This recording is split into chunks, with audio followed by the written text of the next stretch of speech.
যেই হাতগুলো আমাদের জাতির ভবিষ্যৎ অর্থাৎ স্কুলে পড়া ছোট ছোট শিশুদের লালন করে, সেই অঙ্গনওয়াড়ি কর্মীরা আজ আওয়াজ তুলেছে। কলকাতার রাস্তাগুলিকে তাদের প্রতিবাদের একটি জোরালো ময়দানে রূপান্তরিত করেছে। তারা তাদের অমীমাংসিত অভিযোগ এবং একাধিক দাবি নিয়ে আজকে সরব হয়েছেন এবং নবান্ন অভিযানের ডাক দিয়েছেন।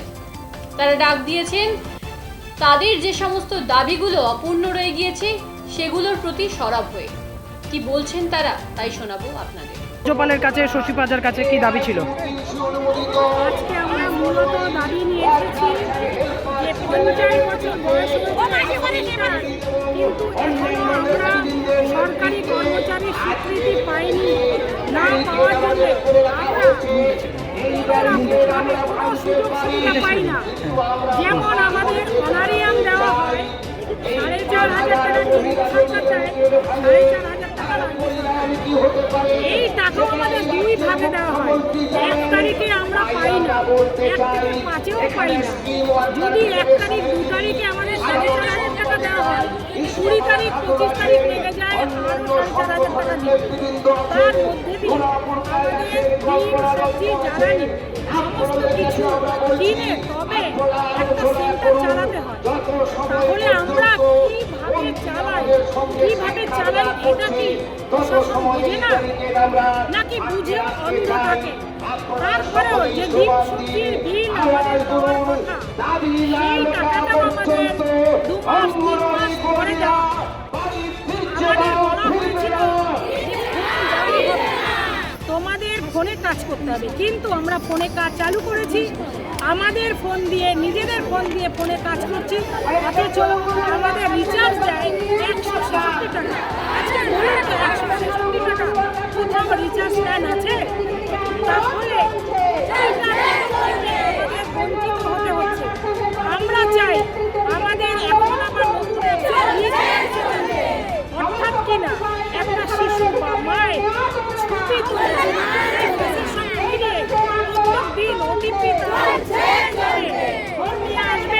তারপরে ওটিপি গেলে সেই ওটিপি শেয়ার করবে, তারপরে মুখের সঙ্গে ছবি মিল গেলে তবেই একটু সে খাবার পাবে। এটা কি বাস্তবে সম্ভব? আমরা গ্রামে গঞ্জে প্রত্যন্ত এলাকায় পরিষেবা দিয়ে থাকি, সেখানে কি নেট পরিষেবা ঠিকমতো কাজ করে? তবে কেন আমাদের পরিষেবা করা হচ্ছে? আমাদের খাবার পরিষেবা থেকে বঞ্চিত করা হচ্ছে এবং একটা পরিকল্পনাভাবে বেসরকারিকরণের দিকে নিয়ে যাওয়া হচ্ছে। এটাই আমরা রুখতে চাই।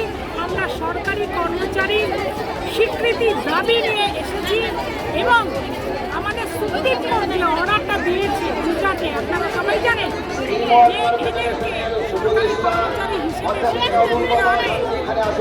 এই দাবি আমরা করছি, সেটা মান্যতা দেওয়া হোক। তাছাড়া সমস্ত কিছুর দাম বাড়ে, আমাদের কি মাইনে বাড়ে না? আমাদের অনারিয়াম বাড়ে কেন? তারপরে আমাদের হুমকি ধমকি প্রতিনিয়ত আমাদের ভয় দেখিয়ে আমাদের কর্মচারীরা অনেকেই অসুস্থ হয়ে পড়ছে, অনেকেই আমি নিজেও অসুস্থ। আমাদের হলে কাজ করবো না, এখন আমাদের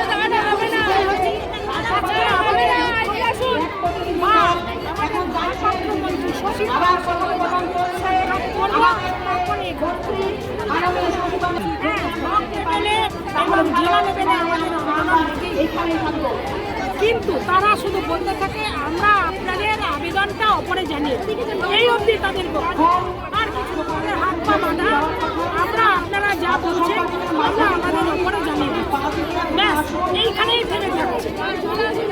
এই যে আপনাদের আন্দোলনে বারবার পুলিশের তরফ থেকে বলা হচ্ছে 163 ধারা জমায়েত করতে দেওয়া যাবে না, এটা কেন? মানে এগোতে দিচ্ছে না কেন?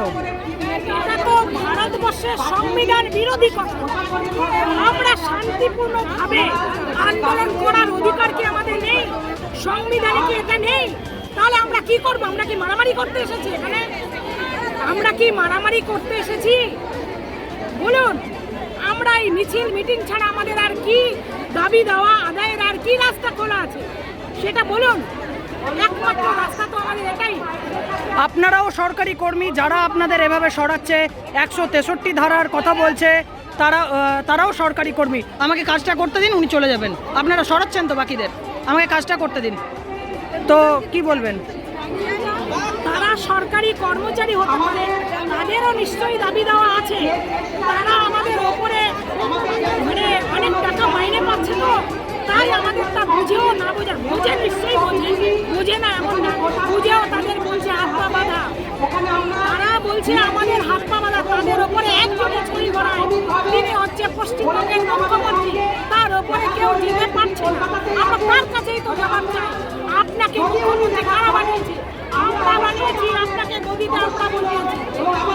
আপনি আমাদের কথা শোনেন না, আমাদের কষ্টের কথা কে বুঝবে তাহলে?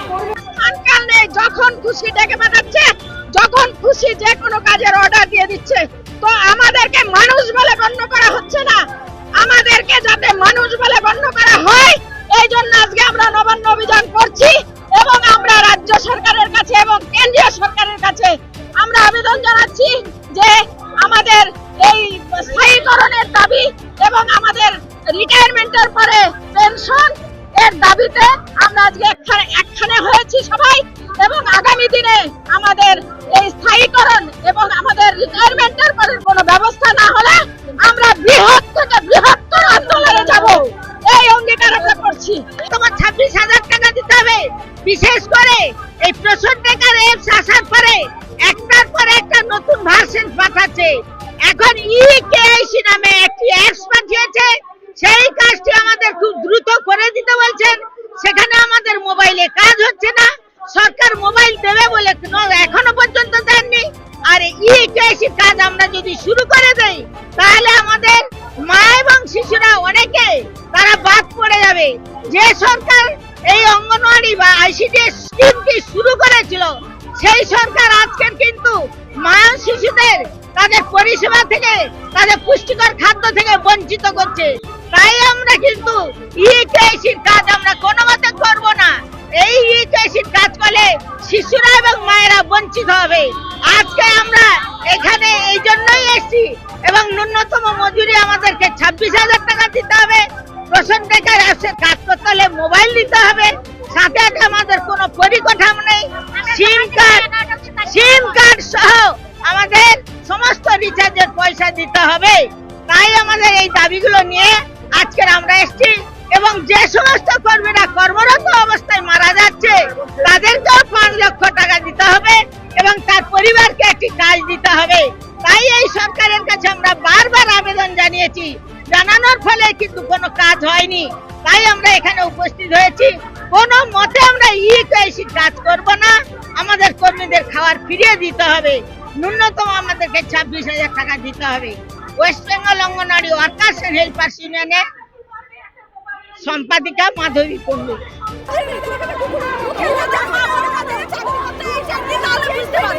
আমরা তো কি যত মানুষ কাজ করতেছি